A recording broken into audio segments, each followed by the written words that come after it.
Hello, I'm Dan Wilson. I'm here with Chris Dawson of Tame Bay. Yeah, so Dan, your book, you've just revised it again. It came out in 2004. There's been a couple of revisions. You've done a whole new revamp of the book. So is it out of date now? Is it still relevant? It's completely updated, is the first thing. So that's what I spent several weeks in the late summer doing. A lot of it stays the same. I mean, the buying section, to all intents and purposes, apart from a few details here and there, is unchanged. Selling your first item has always been the same on eBay, to be honest. And I've also expanded the stuff about selling off eBay, so selling on Amazon, your own website, other marketplaces and stuff like that. So those are the major changes. It's all ship shape and Bristol fashion for 2010. So you've been on from eBay for, 3 years now? Yeah, almost exactly 3 years. Yeah. So what have you been up to since you left eBay? Well, all sorts. All sorts. For a while I worked for BT Tradespace. I've currently at mydish.co.uk, which is a recipe sharing website. I do general gigs here and there, copywriting, eBay consulting, general whoring and media tarting, etc. And of course, Small Business 2.0. So how do you keep in touch with eBay then? How do you keep up with the latest developments on the site for your book? Well, I read Tame Bay. I do. I mean, I use eBay still quite a lot. I'm still in contact with a lot of eBay sellers. What's interesting is having been inside eBay, who work for eBay, internally there's such a wealth of information and knowledge and understanding and metrics. I mean, metrics. And it's brilliant stuff. eBay never makes an ill-informed decision. It's always very considered. Now, it might be the wrong outcome, but it's never done without a lot of information. And yet, when you're outside, and I'm sort of 3 years distant from this, eBay hardly says anything. It doesn't share any of that information, which could be extremely valuable to sellers. It's sort of like the Sphinx sat there with a knowing grin and not telling anything. And I think it's really remiss of eBay not to share more of that data and information in a useful, digestible way for sellers, because they might actually benefit from it. So I think eBay needs to be more open. Welcome to the internet 2009 eBay, and start sharing the information. So your book's about how to make serious money on eBay UK. Is that really still possible? I mean, I know when I started 5 years ago, it's a lot easier than it is today, and for someone starting out, it's going to be a much bigger milestone to jump up than when I started. Is it actually possible to make serious money? I think it is. I think it is possible, and I think we're seeing a new breed of eBay sellers emerging, who are the sort of very entrepreneurial, more enterprising sort of starters. It used to be people fell into it, and you know that as well as anyone. You started selling stuff, and it grew, it mushroomed. Is it harder to start now? Yeah, absolutely. I mean, I think that's the changes to feedback and best match do make it hard to get started. And as to whether that's a problem or not, I don't know. But you can't just get going in a few weeks now like you used to. It takes a much longer run up. So is eBay just too complicated? If you still worked for eBay, what changes would you want to be doing now? What would you like to see eBay doing? I think eBay is very complicated. It has got more complicated. Too complicated? I'm not sure it's too complicated. I mean, you have to learn by experience, which I don't think is necessarily that helpful for enterprise sellers who might want to know how to get started more obvious. A manual or more guidance I think would be quite useful. What would I still be doing if I was there? I'm not sure that eBay's cracked communications yet, and that relationship management with sellers. When I was at eBay, I did quite a lot of work on the communications, and I think a lot of what we see coming out of eBay is quite impersonal, not very clear sometimes. Certainly very little elegance in the copywriting, if that matters. So I think I'd be keen to work more keenly on communication.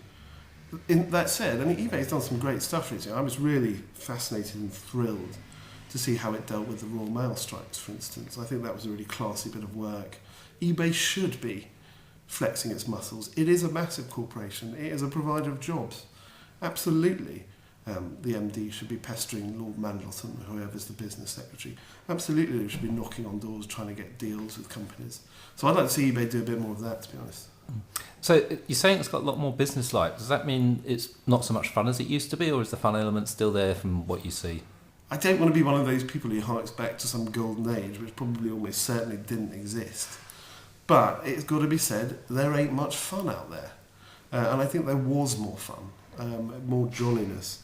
I think this comes back to sort of eBay's personality. You know, if a corporation can have a personality, eBay should be more playful. It should be more intriguing. It should be happier, more jolly, more carefree. It doesn't mean that it's not a serious way to make money, but I think that in terms of fun, if you want to use that word fun, which we much lampooned on Tame Bay last Christmas, then I think, that is missing. I think that's a shame. You're referring to the Christmas trees they had in the mainland stations. stations. I thought they were so much fun. So what would you do to put the fun back into eBay and to, basically maybe get sellers to love eBay again? I think, I think there should be a bit more loving going on, and I think that eBay needs to work on that. I mean, eBay is a sort of massive people business. It's all about relationships and communications and trust, because that's what sellers and buyers are doing every day. And yet, eBay itself is faceless. That Meg used to be a very sort of compelling figure, and certainly John Donahoe isn't that sort of man.